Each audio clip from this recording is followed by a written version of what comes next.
In this video, I'll cover 10 key differences between the Indian and the Canadian education system. Some of the differences would be the differences which you might not get on the internet, but those are nitty-gritty details and fun details. Welcome to Bani Abroad. If you're new to this channel, then I make content on studying and settling abroad, which will give you an edge. So make sure that you do hit that subscribe button and hit it right now. Also, if you're thinking of studying abroad but are having trouble with your application process, then don't worry. I'm here to help you through my consulting service, Collegiado, and the link is in the description box. You can check that out. If you have any questions before availing the service, you can DM me on Instagram. My handle is Bani Abroad. Let's get started with the differences right away. And the first three differences that I'm going to talk about, these are kind of lighthearted. So let's see what these are. The first difference between the Indian and the Canadian education system, which I'm going to tell you about, is the way that you call your professor. So in India, it's sir, ma'am, but here in Canada, it's usually the first name of the professor. Or if you do not want to say that, you can also just say professor. In the beginning, you might feel a little hesitant in saying that because you might feel that, oh, that's so disrespectful that you are calling your professor by his or her name, but it's totally fine here. The professor is not going to punish you because it's the culture here. The second difference. How many times in India did you sneak behind your desk and eat food? Well, maybe many times, but here in Canada, you do not need to do that. You do not need to sneak behind your desk. You can eat openly in front of the professor.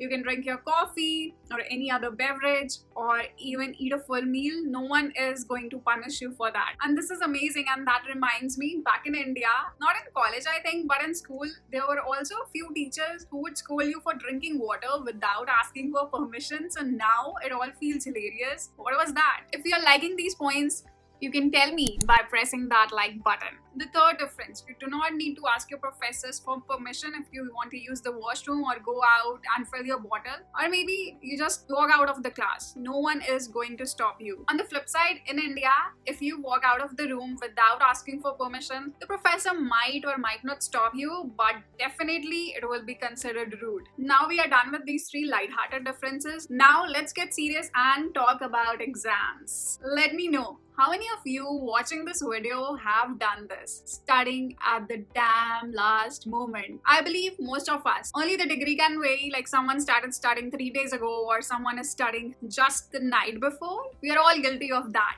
But that's going to change when you come to Canada, because here there's no chance that you would get good marks if you are just studying at the end of the semester, and I'll explain why. In India, the exam pattern is like this: midterms and finals, and a few assignments and lab practicals here and there. But we all know how we did that. Copy paste. One person in the class used to do that and everyone used to copy it, or there was internet. You could just copy paste into your assignment, and it's just the manual labor of writing that you were doing, that you were getting the marks for, and not actually using your brain. In Canada, there's no way you can study at the last moment during the last few days of the semester, because here the deliverables are split throughout the semester. And the final and midterm, of course, they are there, but for some subjects you might not even have a final exam. Instead of that, you might have a project or an assignment. So it all varies depending on the subject, and if it's the same subject but two sections, depending on the professor as well. But the main point is that you'll have to consistently study, because there are a lot of assignments in between, and the weightage is not just like 10% out of the entire 100%. It can even be 30%, and it can even be more than your final exam. So now you must be thinking, oh, no big deal, copy paste, you have Google. But that's not the case, and that leads us to our fifth point, which is plagiarism. So plagiarism is when you copy paste someone's work and it's not your original work. You've just copy pasted, and also paraphrasing counts. If like 100% of your essay is paraphrased. Of course, it's not literally copy paste. You have written it in your own words, but it should not just be that you have turned active into passive. You've got to use your brain and put in your own thoughts into your essay. Only then will you get good marks. And it doesn't end here. It's not just instrumental in getting those good marks, But if you fall prey to plagiarism and take the shortcut, then you'll straight away get 0 on your assignment. Of course, it can depend from professor to professor, but that's not a risk worth taking because you're paying a lot of tuition fee for your degree. So please be careful. And personally, these 2 points that I've talked about, I think these are pretty amazing. And I'll tell you the difference that it brought into my life after completing the 6th point. So the 6th point, that's also related to exams, and that's the exam structure. So the type of questions that you will get asked in your exam or even for your assignments, that wouldn't be the bookish questions like, okay, what is the definition of this? If these questions are asked, the weightage will be really less compared to the conceptual questions, and that is what will make you study consistently. And also to have your eyes and your ears open while listening to the lecture. Of course, YouTube is there, you can understand, but then that will take double the amount of time.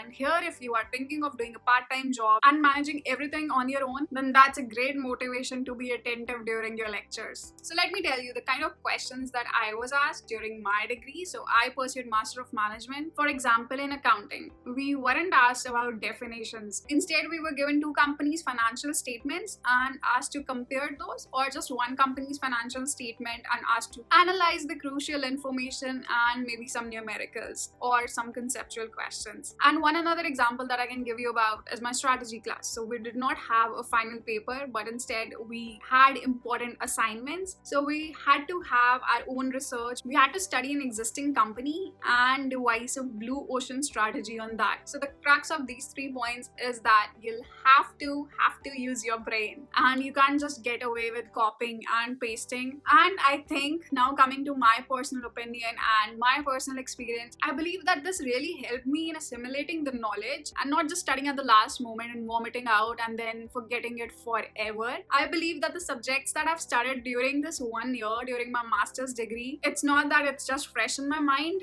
but I feel that these are going to stay with me for life rather than the 4 years that I spent doing engineering. And if someone asks me something, I'm guilty that I might not be able to explain that in detail. So I think this education system really makes you think, analyze, and retain. So I feel that there is no harm. Of course, in the beginning you can crib about it, but this is for your own good. Now we have talked about fun differences and the differences in the exam pattern. Now let's talk about the 4 remaining points, which are work related or subjects related random points. Coming to the 7th difference, and that difference is that you have an option to choose from electives. It's not that rigid structure. Of course, in India also they give you electives, but it boils down to only 1 or 2, and that also is predominantly fixed and you don't have an option. That can vary from university to university, but the difference that I'm talking about is here there is a lot more flexibility to customize your course,